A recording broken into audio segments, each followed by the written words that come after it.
Yung tanong, ready na ba sila sa amin? Sila dapat yung kabahan kasi hindi nila kami kilala eh. Hindi nila alam ano itatanong namin eh. In the trailer, you fight a lot. Why? Most likely to heal faster. And I heard from you that you're a terrible father. Michelle, contain your client.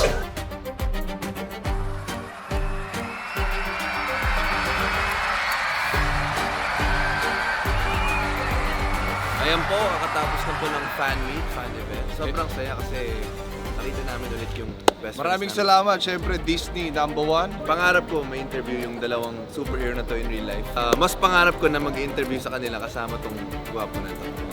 Susero talaga to eh. Ayun, maraming salamat sa panonood, guys. At alam nyo na, July 24, Deadpool and Wolverine! Let's go!